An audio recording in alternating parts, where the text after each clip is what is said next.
वंदना मैं कर रही सिरराज की, वंदना मैं कर रही सिरराज की। सच्चिदानंदन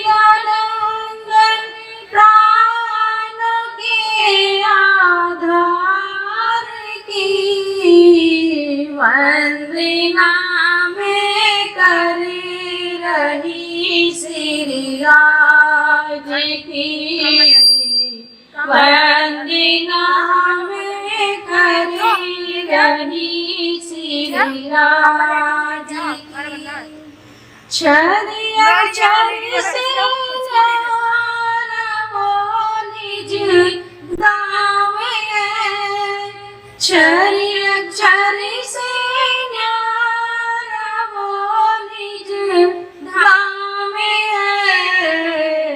अक्षर को भी सुध नहीं उस धाम की, अक्षर को भी सुध नहीं उस धाम की। वंदना मैं कर रही सिरराज की, सच्चिदानंदन प्राण के आधार की, सच्चिदानंदन प्राण के आधार की। वंदना मैं कर रही सिरराज की, वंदना मैं कर रही सिरराज की। खेल झूठा देखने को आई है, खेल झूठा देखने को आई है। आके भूली बात वो निज धाम की, आके भूली बात वो निज धाम की, आके भूली बात वो निज धाम की। वंदना मैं कर रही सिरराज की, वंदना मैं कर रही सिरराज की। सच्चिदानंदन प्राण के आधार की, वंदना मैं कर रही सिरराज की, वंदना मैं कर रही सिरराज की। आए पिया जी हमें जगाने धाम से, आए पिया जी हमें जगाने धाम से। नींद में थी उनकी ना पहचान की, नींद में थी उनकी ना पहचान थी। नींद में भी उनकी ना पहचान थी। वंदना मैं कर रही सिरराज की, वंदना मैं कर रही सिरराज की। सच्चिदानंदन प्राण के आधार की, सच्चिदानंदन प्राण के आधार की। वंदना मैं कर रही सिरराज की, वंदना मैं करे रही श्री राज की। बोलो श्री प्राणनाथ प्यारे की जय, सद्गुरु महाराज की जय।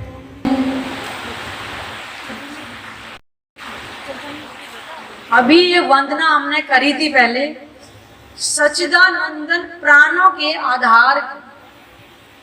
वो सच्चिदानंद कौन है? जो हमारे प्राणों का आधार है, अर्थात प्राणों का मालिक है, प्राणों का प्रीतम।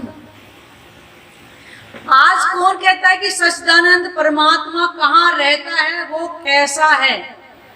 सभी लोग गाड़ियों के पीछे लिखवा लेते सच्चिदानंद की जय। आखिर वो सच्चिदानंद है कौन?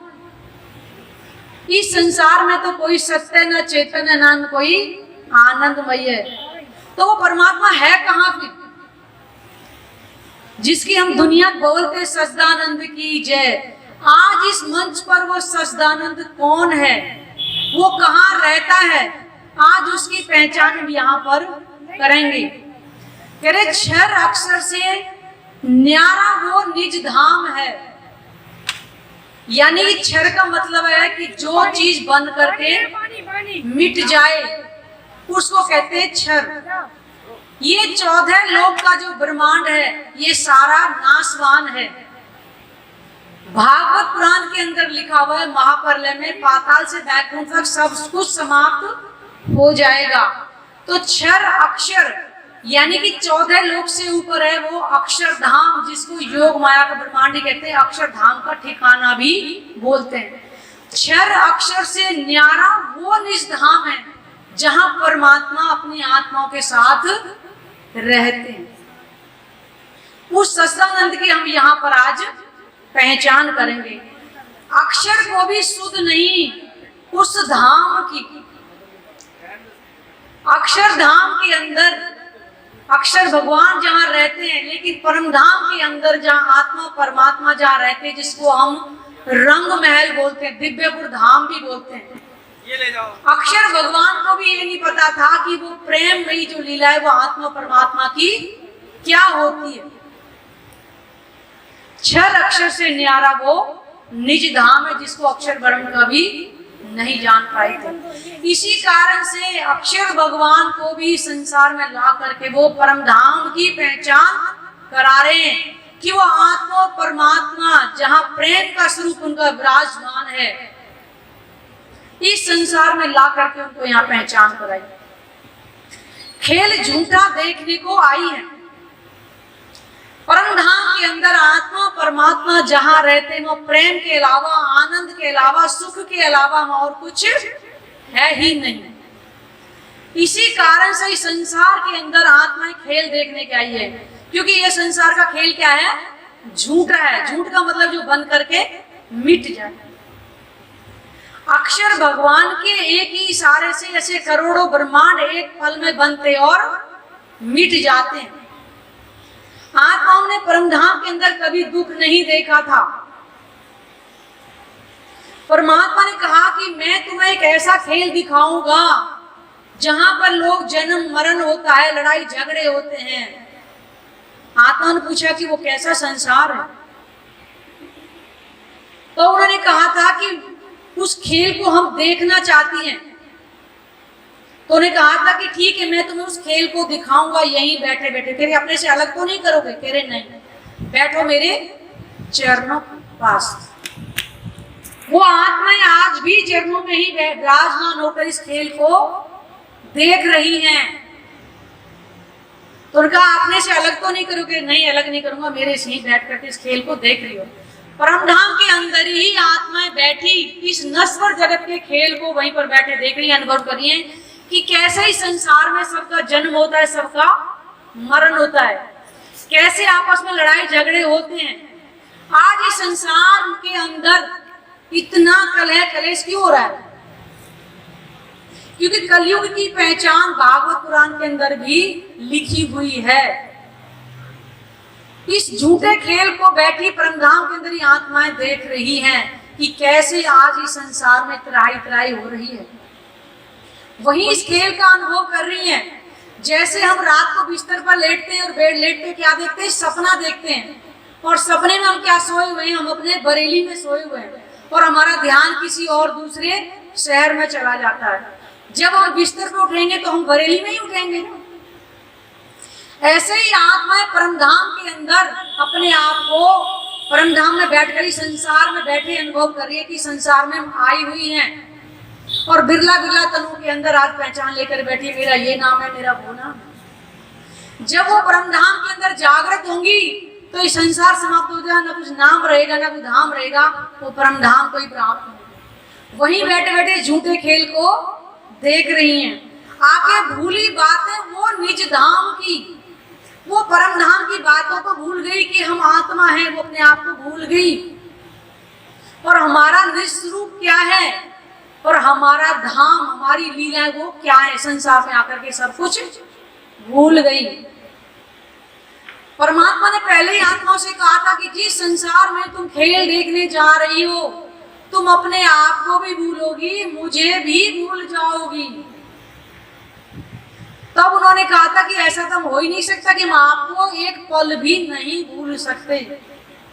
तो पूछा कि काम अपने से अलग करोगे? अरे नहीं। तो खेल वहीं बैठ कर देख रही है, लेकिन आज इस संसार में अलग अलग घर, अलग अलग परिवार बना करके सब बैठ गए। ये मेरा घर है, मेरा परिवार है, मेरे पति है, मेरी पत्नी है, सगे संबंधी हैं।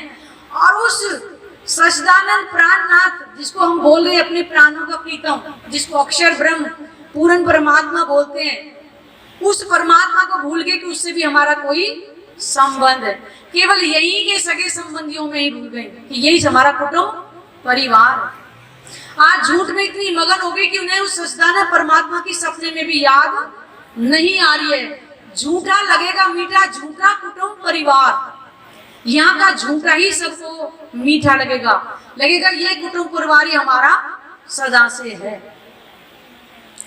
आए पियाजी हमें जगाने धाम से, वो परमात्मा अपना ज्ञान स्वरूप लेकर के इस संसार में अपनी आत्माओं को जगाने को लेकर के आए हैं और उन्होंने युगों युगों से ही अपने धर्म ग्रंथों के अंदर गवाहियों के रूप में अपनी पहचान भेज दी। लेकिन आज हम पहचान फिर भी नहीं कर पा रहे। कारण क्या है? क्यों? कि हम धर्म ग्रंथों को पढ़ते नहीं हैं। हम केवल वृत्त, कथा, कहानी इसी में सीमित रह करके रह गए। धर्म ग्रंथों को अगर खोल के पढ़ते तो आज हमें पहचान होती कि परमात्मा ने अपने आने का समय भी दिया, धर्म ग्रंथों के अंदर अपनी गवाहियां भी भिजवाई। नींद में थी उनको न पहचान थी, वो परमधाम में बैठी सपने की तरह देख रही थी। संसार में उनको जागृत करने के लिए अपना ये ज्ञान में स्वरूप लेकर के आए, जिसको हम स्वयं वेद बोलते हैं। स्वयं वेद का मतलब स्वयं पूर्ण परमात्मा आएंगे और स्वयं ही अपनी पहचान वो आकर के संसार में कराएंगे। इसलिए स्वयं वेद भी बोलते हैं और कुलजुम स्वरूप भी बोलते हैं। कुलजुम स्वरूप का मतलब कुल वेदों का सार। इस कुलजुम स्वरूप की वाणी के अंदर हर धर्म ग्रंथों से परमात्मा की पहचान लिखी हुई है, क्योंकि परमात्मा सबका एक ही है। आज उस परमात्मा की हम पहचान करें कि वो परमात्मा कैसा है, कहाँ रहता है, उसने आने का समय भी किन किन ग्रंथों के अंदर लिखा हुआ है। अभी इस भजन के माध्यम से हमने परमात्मा की पहचान की कि 6 अक्षर से न्यारा वो निज धाम है। 6 का मतलब है ये 14 लोक का ब्रह्मांड, इससे ऊपर है अक्षरधाम और उससे ऊपर है वो परम धाम। क्योंकि शाम के मंच पर हम आपको पूरे नक्शे के साथ उसके बारे में सब कुछ हम वर्णन करके आपको दिखाएंगे कि 14 लोक का ब्रह्मांड कहाँ से कहाँ तक है, अक्षरधाम कहाँ पर, उससे ऊपर जो परम धाम है वो कहाँ पर। तो उस परमात्मा के हम धाम के स्वरूप की आज इस संसार में बैठ करके हम पहचान कर सकते हैं और अपने मनुष्य तन को हम सार्थक बना सकते हैं। बोलो श्री प्राणनाथ प्यारे की।